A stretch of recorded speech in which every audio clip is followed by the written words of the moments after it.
What's up, YouTube? I am actually trying to put back this keyhole for the Mazda 626.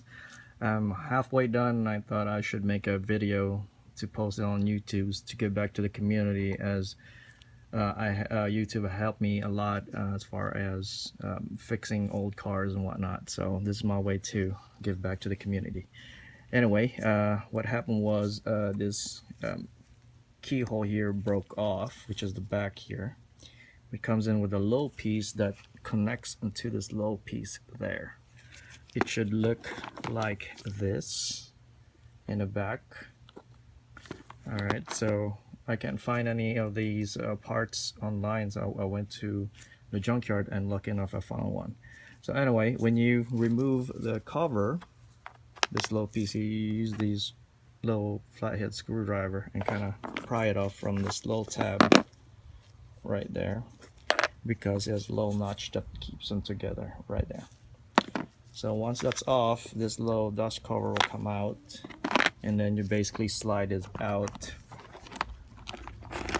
from the housing. So I had to put the key for this part here, so the rest of the teeth would not fall off. I don't know the actual call for a name for it, so I removed cowboy just passing by there.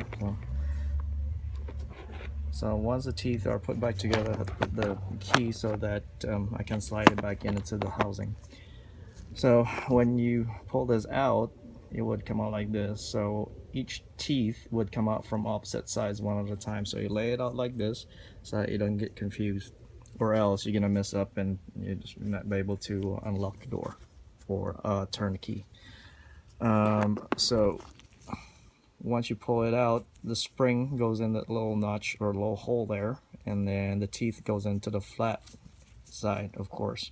So you remove one at a time on the opposite side like that, and then once it's removed completely, then you put it back in reverse. Put it back so it would work with your key.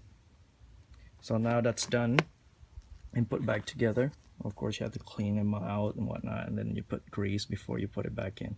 But I'll just use a lithium grease to put it back together.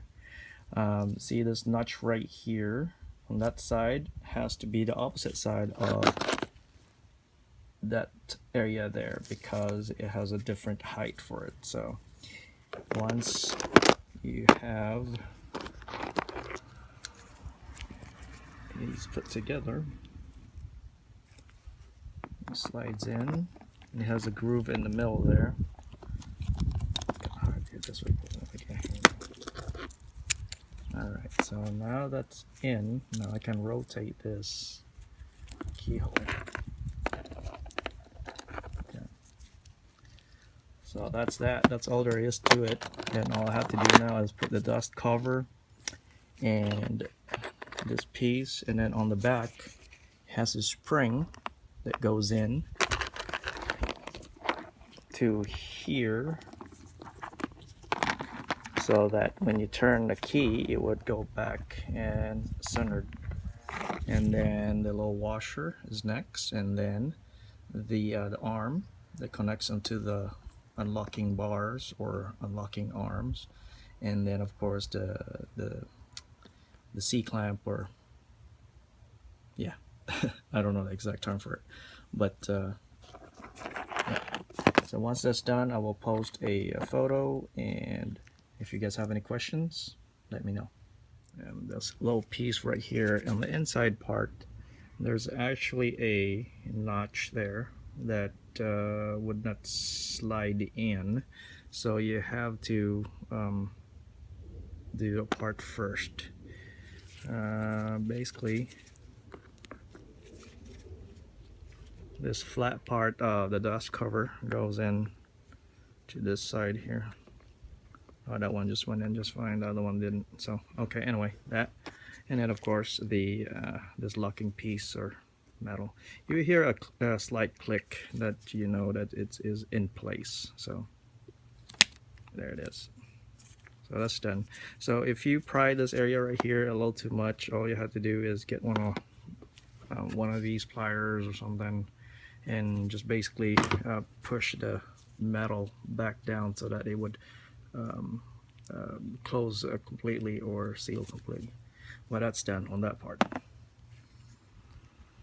Alright, to put back this piece of spring, you have to use one of these pliers, the big ones, so that you can squeeze this down so it would fit into this area here, or else you won't be able to squeeze it into place. Okay, so let's try the small screwdriver. There we go. Perfect. Alright, so that's it. So you can either use a big screwdriver or this little piece of flathead screwdriver to put it into place. Okay, now that's in place. You have to put this piece of washer here on top, facing out. When I removed this earlier, this flare goes up from the out to the outside, facing towards the outside. Okay, now the locking lever or whatever the arm is, put it back like so, and then of course the C clip. I think it's called a C clip. Alright, there's a little notch there. Make sure it's lined up with the notch.